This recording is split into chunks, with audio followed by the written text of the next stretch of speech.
Lolita, light of my life, fire of my loins, my sin, my soul.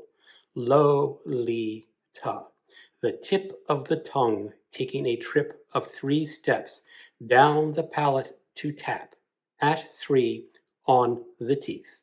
Lolita.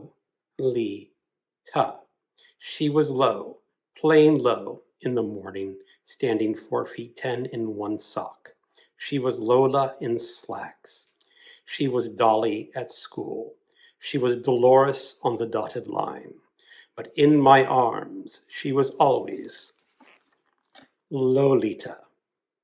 Thus begins one of the most notorious and most frequently banned books in the United States.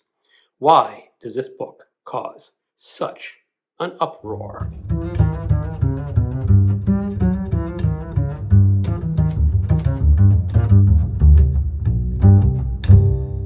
Hello, welcome to my channel.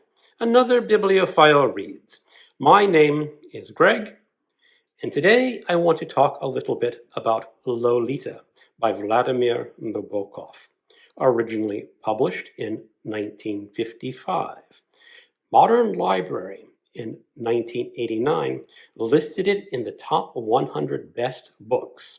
It finished at number 4. It is also a book that frequently gives people a disturbed sense.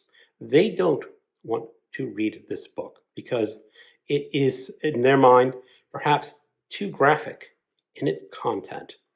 But in this video, I want to talk a little bit about approaches to reading Lolita. Because like the library, or the modern library, I do think Lolita is perhaps one of the greatest of the 20th century's American novels.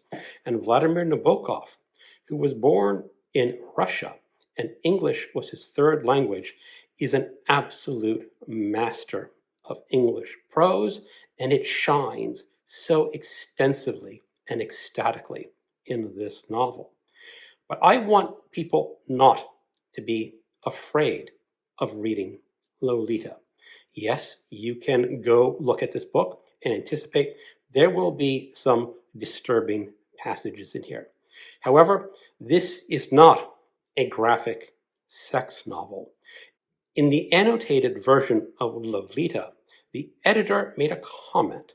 He was a soldier, and this was after World War II, of course, and the soldier bought an original Olympia Press edition of Lolita. Olympia Press was known for publishing pornographic novels, and it was in a plain green cover. And this soldier got this cover, this green cover of the Olympia edition, and was reading Lolita, and he commented that the soldier threw the book away in disgust. And the soldier said, "This is freaking literature." Now, the soldier did not use the word freaking. I'm sure you know what word the soldier used, because this is not a sex novel. This is a literary novel. But it is about a very disturbed and disturbing European man known as Humbert Humbert. He has a predilection for adolescent girls, and that is, even in Nabokov's day, a taboo, but more so today. I think people are very intolerant about improper relationships with an older adult and a younger person.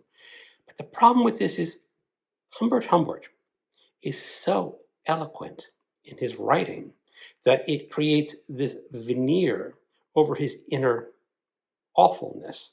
And there's something you cannot help but admire in Humbert Humbert's prose. He is a notorious liar. He lies to many characters that he meets in this book. He lies to the reader, I am fairly sure, even though he claims he's telling the whole truth. And Humbert Humbert is probably even lying to himself. So why should people read Lolita? Because it is a fabulous study of one character, Humbert Humbert, a detestable man through and through. Even if he were not a pedophile, I think most readers would be put off by Humbert Humbert. He is too arrogant, too self-assured, and he comes across as someone you would not want to be friends with.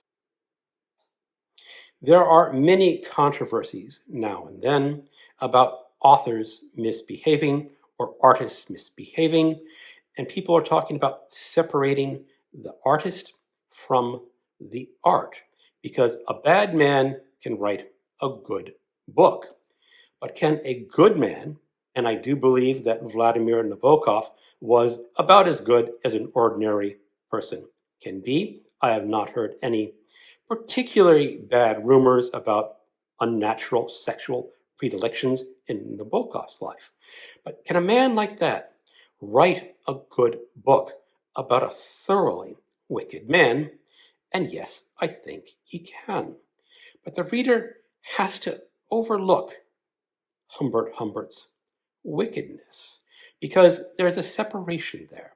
Yes, he is a bad man, but the book itself is good.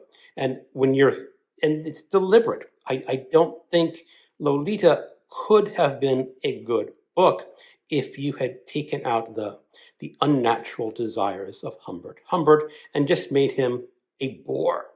That would have been a rather forgetful book.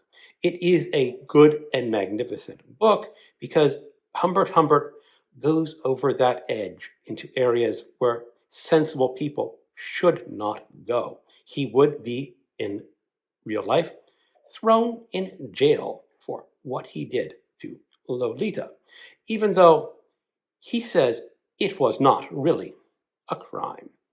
I do believe it is wrong to look at this book with such disturbing disgust as a bad book. Just because it is written about a bad man, that does not mean there aren't valuable lessons to be gathered from reading this novel.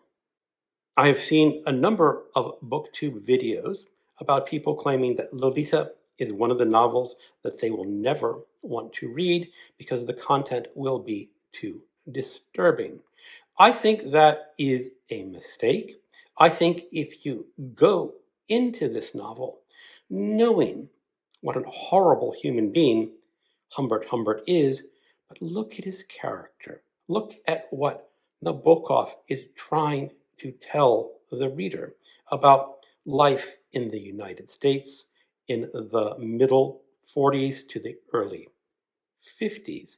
He is talking about America from the perspective of a European and seeing it growing as a nation and maybe finding the nation lacking. Because Lolita, as a character, is not a likable young woman. Maybe she is just typical of a 12-year-old girl, because I don't know any 12-year-old girls, but I found her completely and totally annoying. Lolita, as a young girl, is completely vapid. She has no real intelligence behind her character. She is obsessed with film magazines and tennis. I have seen a number of comments on videos on BookTube from readers who claim Lolita is one of those novels they never want to read because they think the content will be too disturbing. I buddy read this with a woman, and while we have not had a full conversation about this book, I gather she follows suit. She was highly put off by this book. But I think it would be a shame to skip Lolita because of its disturbing content. This book does have value to readers. Thank you for watching, and keep on reading.